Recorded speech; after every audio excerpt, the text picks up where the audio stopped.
gravite et la pomme qui tombe déconfite. Ils ont cherché à mesurer le temps qui donne l'heure. Ils ont voulu nous offrir tous les gages du bonheur. Une lumière exemplaire qui éclaire, qui prospère et ouvre le chemin aux rêves des humains. Ils ont trouvé des leviers pour soulever le monde. Et grâce à eux, la terre a voulu jouer à la ronde. Tourner, tourner, toutes les roues de la locomotion. Et des automobiles qui se suivent en file et défilent, puis vite filent les découvreurs. Chevauchent déjà d'autres chimères pour que progresse dans la sagesse notre vieille terre. Les découvreurs, les découvreurs.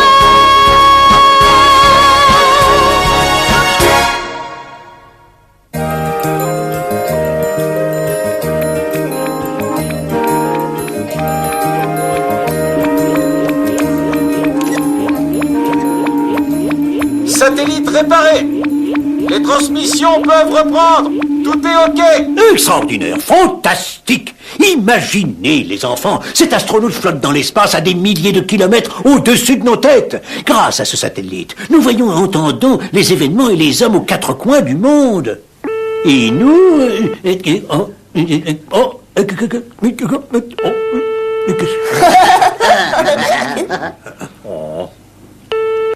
Alors oui, vous appelez de Sydney en Australie. Et vous demandez? La pâtisserie pâte molle? Mais non, ce n'est pas là. Mais non, je n'ai pas d'éclair au chocolat. Pas de croissant non plus. Enfin, vérifiez votre numéro. Est-ce que j'ai l'air d'une pâtisserie, moi? C'est tout de même extraordinaire. On m'appelle d'Australie par relais satellite. Quel progrès! Tout cela grâce aux hommes de génie qui nous ont permis de comprendre tout notre univers, de le domestiquer, de partir à la conquête de l'espace. Tout ça pour un faux numéro. L'espace, l'univers, c'est tellement immense, tellement mystérieux. Racontez-nous ça, maestro. Comment avons-nous appris à mieux le connaître? Oh oui, racontez! Vous vous souvenez de Galilée? Galilée avait démontré que la Terre, ainsi que les autres planètes, tournaient autour du Soleil. L'année même de sa mort va naître Isaac Newton, qui sera un des plus grands découvreurs de tous les temps. Mais maestro, le plus grand savant c'est vous, vous savez tout. Oui, c'est vrai, je sais beaucoup de choses que j'ai apprises, mais qui ont été inventées par d'autres hommes au cours des siècles. Et vous verrez, c'est passionnant d'apprendre, passionnant. Mais Isaac Newton, lui, était un véritable découvreur. Et ce, dès son plus jeune âge. Mais voyez plutôt. Isaac, où es-tu, Isaac? La mère de Newton pensait qu'il deviendrait un bon fermier. Mais lui pensait à bien d'autres choses qu'à ses moutons. Le niveau s'abaisse régulièrement avec le temps. Donc on doit pouvoir mesurer ce temps. Voyons. Oh!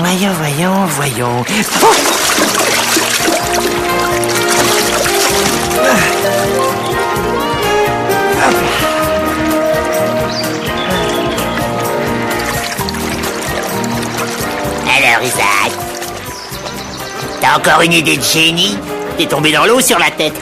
Je vais fabriquer une horloge. Une horloge, elle marchera jamais. Ah, tu me fais rigoler. Personne ne t'empêche de rire.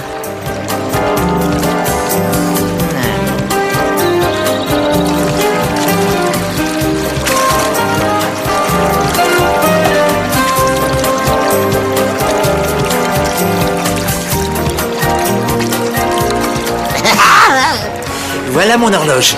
Il est 4 heures, tu vas voir. Si tu crois que j'ai que ça à faire... Oui, alors...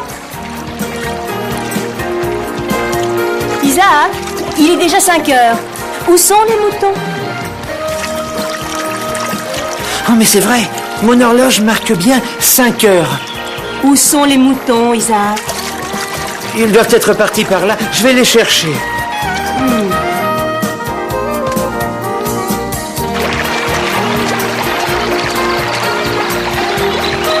La parole, c'est qu'elle marche, son horloge. C'est un garçon intelligent. Baf, j'aurais pu en faire autant. Ah, son horloge, c'est pas sorcier.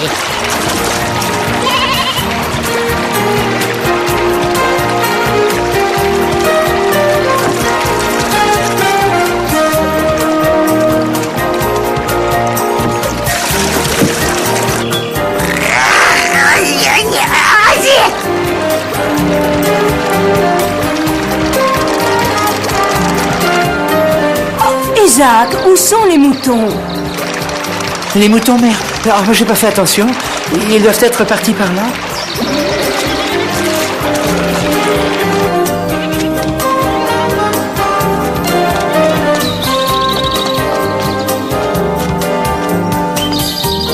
Tu veux savoir où sont les moutons?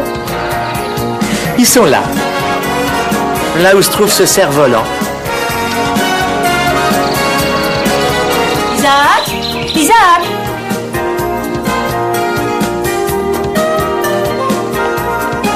Isaac, est-ce que tu peux me porter ce sac au marché? Tu feras attention, il est lourd.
Alors, voyons si tout le monde a suivi.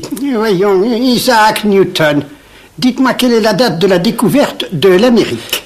Oh, je suis pas sûr, monsieur. 1492, monsieur. Bien. Quant à vous, Newton, vous feriez bien d'apprendre vos leçons plutôt que de rêvasser sous votre banc. Attends, tu vas voir. Aïe! Tu ne devrais pas faire ça. Vanoué, mauviette.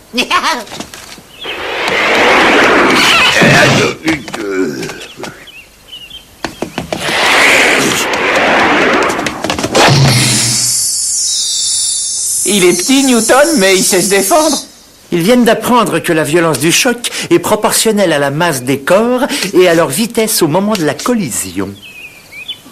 Il a sûrement raison. Quel est le théorème de Pythagore? Isaac Newton? Le carré de l'hypoténuse est égal à la somme des carrés des deux autres côtés, monsieur. Jim Crawls. A plus B au carré égale? Isaac Newton? A2 plus B2 plus 2AB. Voilà. Monsieur Isaac Newton, vous êtes accepté au Trinity College à Cambridge. C'est un honneur rare pour un enfant de fermier. Mais vous devrez travailler pour gagner votre vie. Oh, bien sûr.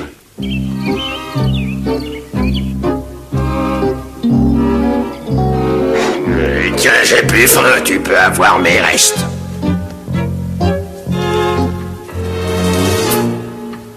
Bravo, monsieur Newton. Vous êtes un excellent mathématicien. Les autres, ils méritent juste les restes. Quant à vous, monsieur, j'ai tout de même quelque chose pour vous. En 1665, une terrible maladie, la peste noire, va s'abattre sur Londres. À l'époque, une des plus grandes villes du monde. C'est mon fils unique, mon époux, maudite peste. Le malheur, c'est le prix de nos péchés. C'est la punition du Tout-Puissant. Oh, qu'allons-nous devenir, pitié? Partez, vous êtes pestiférés, c'est une menace pour tous, partez! Mais où aller? N'importe où, dans les campagnes, dans les forêts, de toute façon, vous êtes condamnés.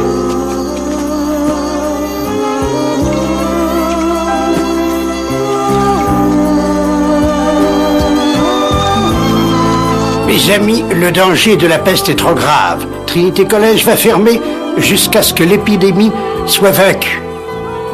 Prions le Seigneur. Où vas-tu aller, Isaac? Au Loustorp, dans la ferme de ma mère. Viens donc dans notre château, nous avons beaucoup de place. On s'amusera. Non, non, merci. Je préfère aller chez moi. J'ai quelques idées auxquelles je veux réfléchir tranquillement. La grande peste va faire cette année-là 70 000 victimes dans la seule ville de Londres.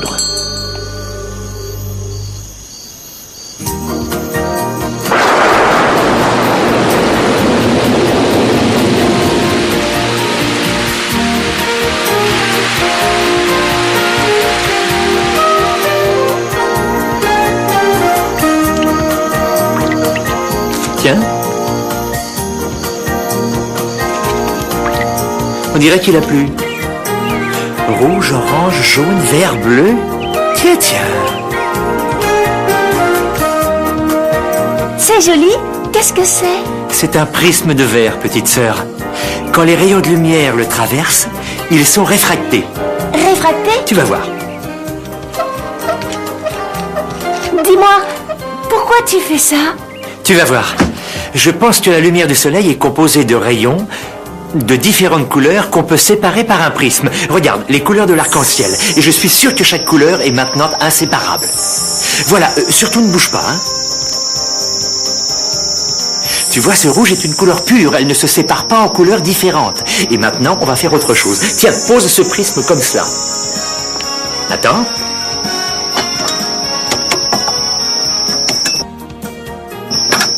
Maintenant, si je réunis ces couleurs, je devrais à nouveau avoir une lumière blanche. C'est bien ça. Oh, mon Dieu, mais qu'as-tu donc, Isaac? Tu es malade? Pourquoi dis-tu cela, mère? Mais regarde-toi! Oh, c'est la lumière blanche qui se sépare en lumière de couleur. Mon Dieu, Isaac, tu n'en feras jamais d'autres.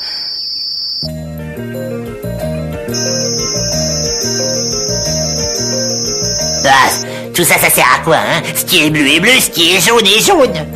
En tout cas, si tu continues, moi je vais voir rouge.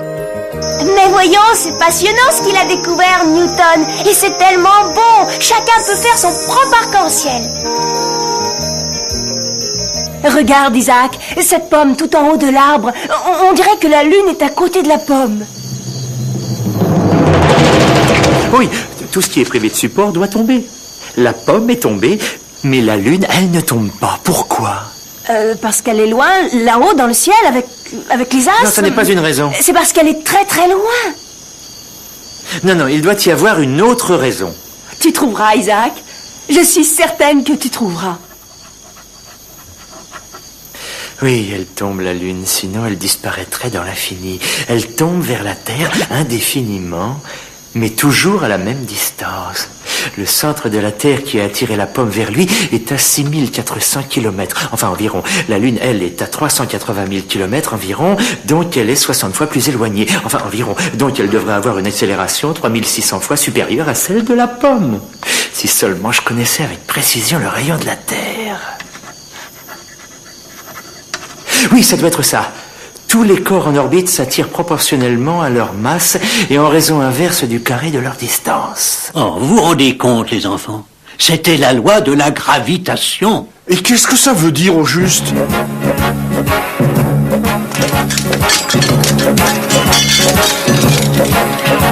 Comme vous le voyez, c'est un aimant et il attire le fer. Regardez. Maintenant, vous voyez, l'aimant n'attire pas les clous. Pouvez-vous me dire pourquoi, mes enfants? Parce qu'il est trop loin? Exactement. Maintenant, je vais l'approcher. La gravitation, c'est un peu comme les clous et l'aimant. Plus grande est la distance qui sépare les clous de l'aimant, moins grande est l'attraction que ce dernier exerce sur eux. Est-ce clair? Oui.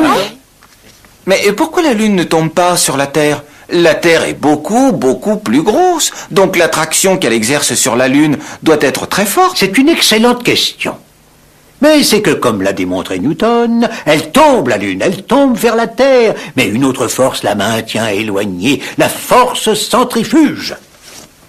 Voyez, la Lune, c'est comme cette petite bille qui tourne autour de ma main et qui serait la Terre. La ficelle, c'est comme la gravité, elle retient la bille à la Terre.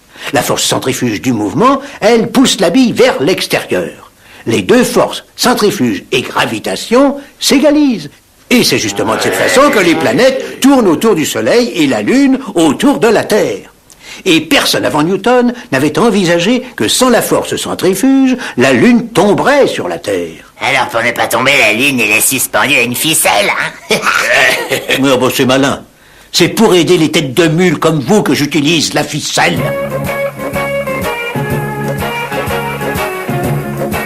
Voilà.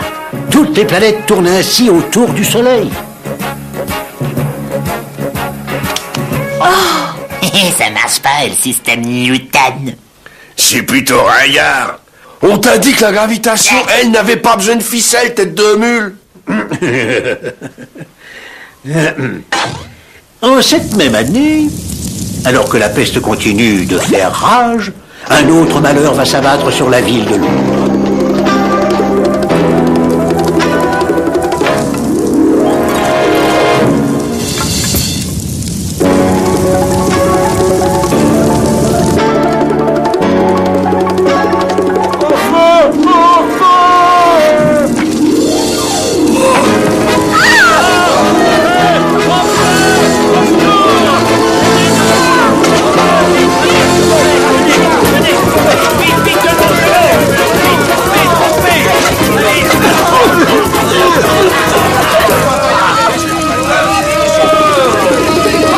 Plus de 10 000 maisons vont ainsi partir en fumée.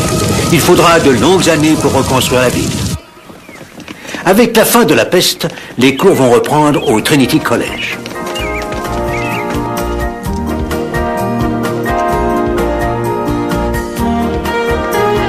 Et Newton trouvera le temps d'inventer le télescope moderne, entre mille autres choses. À 27 ans, il sera nommé professeur de mathématiques à la célèbre université de Cambridge. Il a alors déjà pratiquement fait toutes ses grandes découvertes. Je peux donc vous dire que notre Terre n'est pas une sphère parfaite, mais qu'elle est aplatie au pôle comme une mandarine. Que la Lune attire la Terre avec la même force que la Terre attire la Lune. D'ailleurs, toute force exercée par un corps sur un autre corps va entraîner de la part de ce dernier une réaction égale et opposée. Sachez que la vitesse de déplacement d'un corps... C'est exactement le principe qui sera mis en application pour les avions à réaction quelques siècles plus tard. Mais oui, est proportionnelle à la force qui lui a été imprimée au départ. Et une balle lancée pourrait rouler sans fin s'il n'y avait pas de frottement pour la freiner. Et je suis sûr que si un canon assez puissant pouvait lancer un corps dans l'espace à une certaine hauteur et à une certaine vitesse, ce corps ne retomberait pas et resterait en orbite comme la Lune.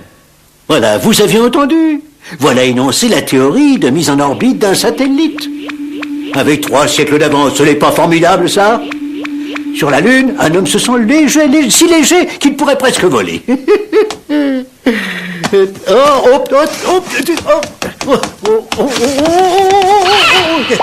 Pourquoi se sent-il si léger, l'astronaute? C'est parce qu'il avait maigri. Il n'y avait rien à manger dans sa capsule. Parce que la Lune est plus petite que la Terre, plus légère, alors la force de gravité y est plus faible.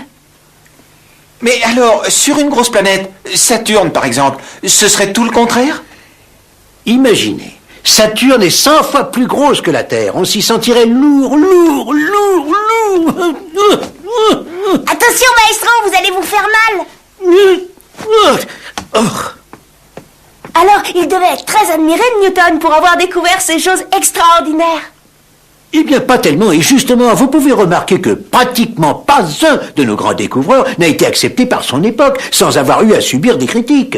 Pour l'instant, le jeune Newton garde pour lui le résultat de ses travaux. Maître, ces quelques feuillets contiennent des monuments de savoir. Vous devez absolument publier tout cela. Vous êtes jeune, enthousiaste, monsieur Halley. C'est bien. Mais moi, je ne suis sûr de rien. Mes calculs sont approximatifs, et sans la connaissance du rayon exact de la Terre, rien n'est sûr, rien n'est précis. Grand Dieu, une comète! Allons, monsieur Halley, il ne faut pas prendre pour comète des canards sauvages. Mais je vous assure, sir. Ce n'est tout de même pas un blanc-bec d'astronome comme vous qui va pouvoir découvrir une comète. Oh ben ça, c'est bel et bien une comète avec sa traînée de poussière brûlante.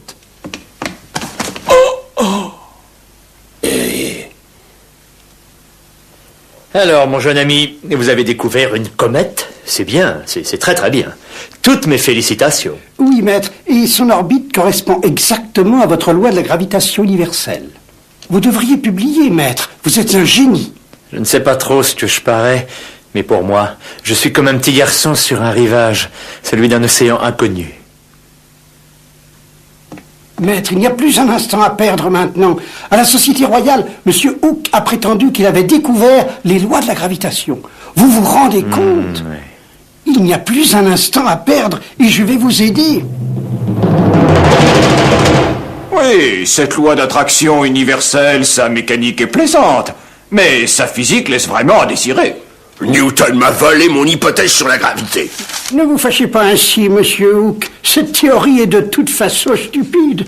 Les gens flotteraient dans l'air. Il est en tous les sens s'il était exact.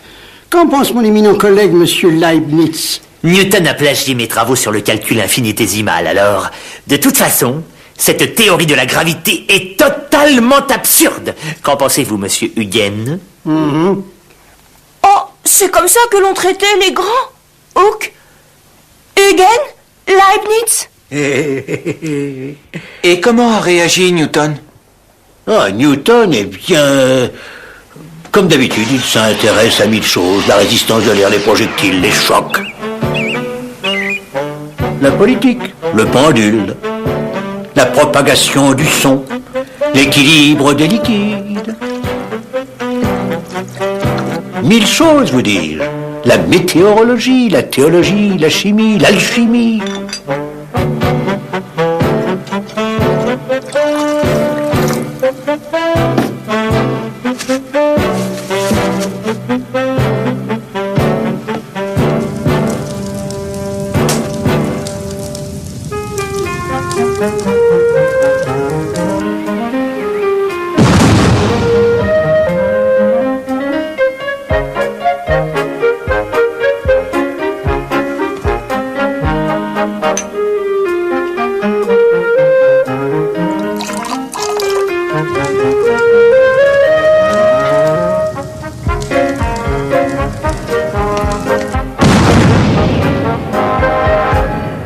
Eh oui, il s'intéressait beaucoup à l'alchimie. Il s'est aussi intéressé à la monnaie puisqu'il devint directeur des services de la monnaie à Londres. Et ses exploits contre les faussaires sont restés célèbres.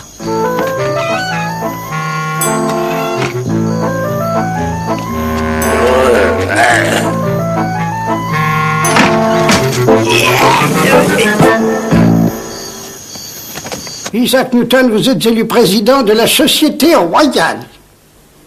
Vous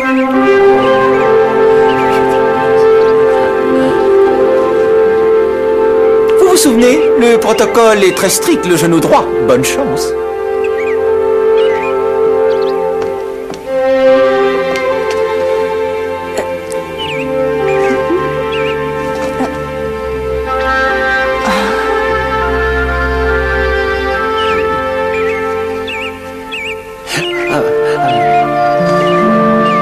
Personne n'a autant apporté la science que vous.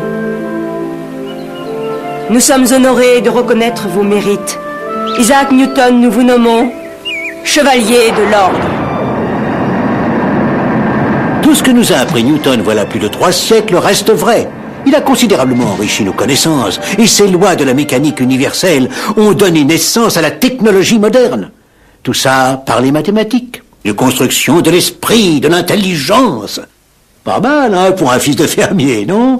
Et personne n'a fait mieux depuis. Et la théorie de la relativité? Oui, bien sûr. Einstein, il y aura Einstein, oui. Lui aussi, dans sa tête, va transformer le monde. Ce sera une autre histoire, passionnante.